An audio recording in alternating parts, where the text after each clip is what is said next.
नमस्कार, आप देख रहे हैं ग्लोबल इंडिया टीवी और मैं हूं आपके साथ प्रियांशु शर्मा। ये रुख करते हैं आज की तमाम खबरों पर। बड़वानी के समीपस्थ चिखलदा खेड़ा में 8 दिनों से नर्मदा बचाओ आंदोलन नेत्री मेधा पाटकर की अनशन समाप्त हो गई। धार कलेक्टर ने शासन प्रशासन की ओर से सभी प्रभावितों को नीतिगत सभी मुद्दों के निराकरण के लिए आश्वस्त किया है।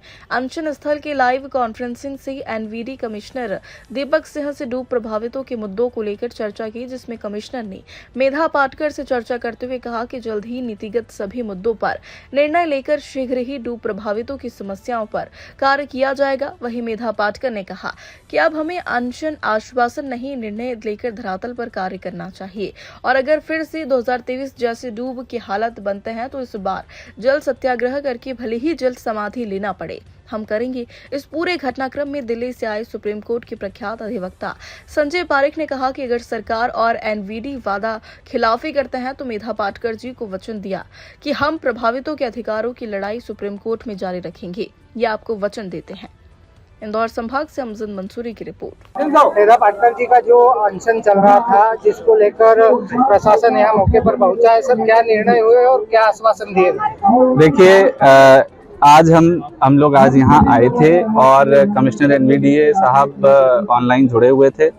सभी ने आश्वासन दिया है, प्रशासन और शासन के प्रतिनिधि के रूप में हम लोगों ने भी आश्वासन दिया है कि शासन की नीति के अनुसार, पुनर्स्थापन नीति के अनुसार, माननीय उच्चतम न्यायालय के निर्णयों के अनुसार जो भी यहाँ पे अभी परिस्थितियां हैं और जो भी हमारे कार्य अभी बचे हुए हैं, उन सब कार्यों को अविलंब उन सब कार्यों को पूर्ण किया जाएगा नीति नियम अनुसार।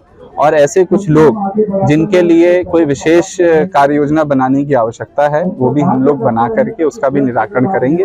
कुछ अभी ज्वलंत मुद्दे हैं, जैसे टिन शेड का मुद्दा है, या जो हमारे कुछ एक ऐसे क्षेत्र हैं जो टापू बन जाते हैं, उनका भी अविलंब हम लोग निराकरण कराएंगे। पिछली बार भी जब ये स्थिति बनी थी, मैं स्वयं आया था, मैंने पूरे क्षेत्र का खुद भी भ्रमण किया था।